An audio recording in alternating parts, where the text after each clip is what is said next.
Konnichiwa. I only know a few words in Japanese, but I have a very, very close connection to this country, and this is very special for me. My wife is Japanese and was born here in Tokyo.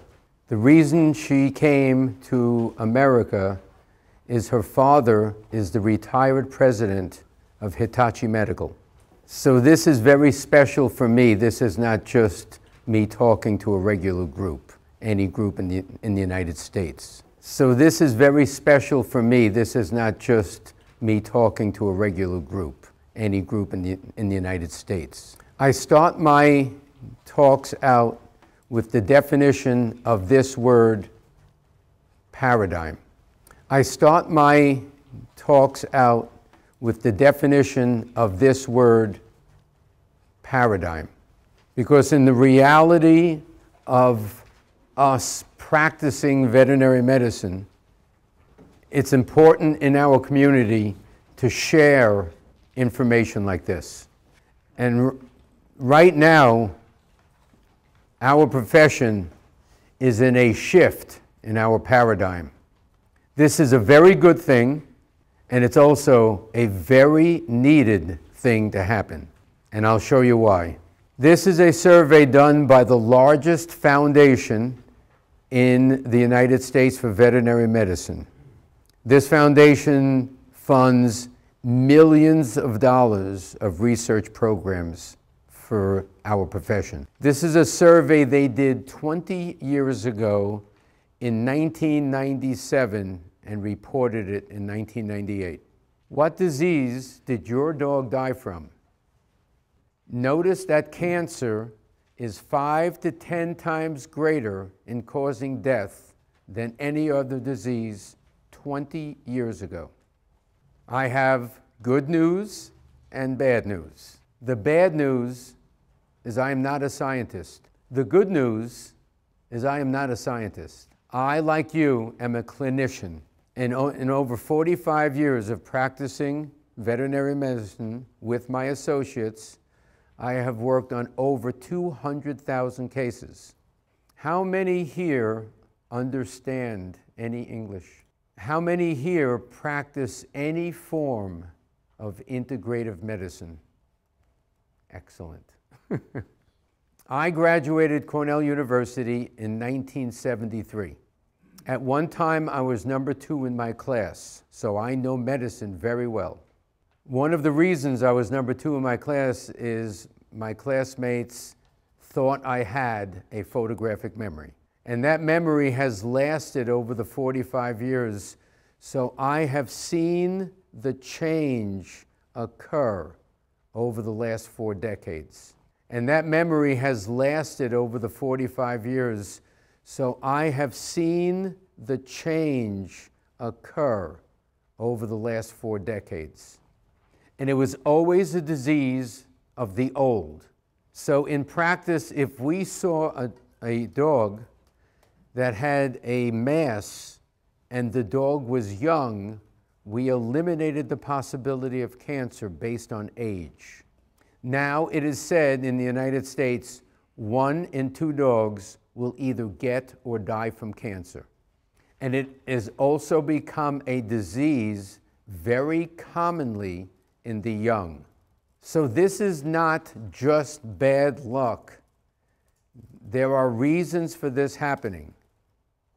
And it shows, unfortunately, that there is no focus in the educational system on health care. We are unfortunately a disease-oriented profession. We diagnose disease and then typically drug it. And we unfortunately try to prevent disease with agents that have side effects that cause disease. This is a young boxer with lymph cancer in both abdomen and chest. In this picture, this dog, 13 months old at death. He's 8 months old in this picture. This is an 11-month-old German Shepherd that came to me from Cornell University. and you could obviously see the size of the fibrous tumor coming out of his jaw. A 17-month-old retriever, half of her head is already taken over by cancer. And this dog is 13 weeks old and already has 80% of its metatarsal pad eaten away by highly aggressive cancer. Something is wrong. Something is wrong. Actually, welcome to the past. Much of what I practice every day came from this part of the world.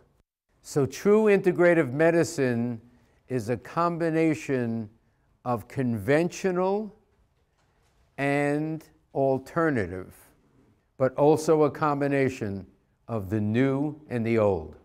This is a book that came to me in 1981 from the wife of the President of Egypt, Anwar Sadat.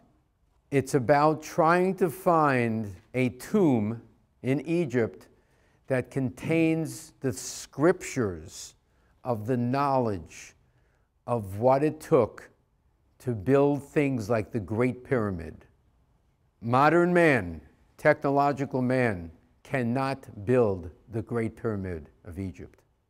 Some of the stones weigh up to 75 tons and come from almost 400 miles away.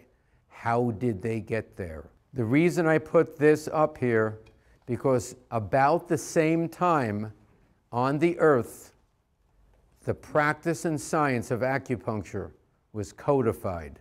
There are 365 main points, acupuncture points on the body, and in those days, they knew every point, every connection called meridian, and they also knew every internal connection and what type of metal to use in the needle, what time of the day to treat, and what angle to insert the needle. And in those days, it was sacrilegious to dissect the human body. Who taught them? Who taught mankind to build the Great Pyramid?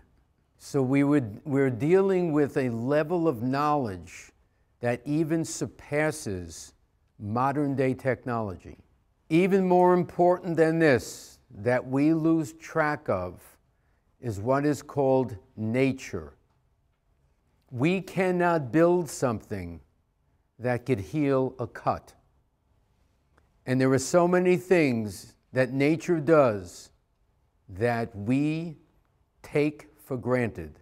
The good thing is that acupuncture in America is the acceptance of alternative medicine in the profession. It's being practiced everywhere. I was internationally certified in acupuncture in 1975, and then I lost my reputation. In 1978, my license was threatened for treating dogs with arthritis with glucosamine sulfate. It has not been easy. Now that it's accepted, many people say to me, "You were so far ahead of your time." My answer to that is acupuncture has been around 3,000 years. So I'm not ahead, I'm just 30 years less behind.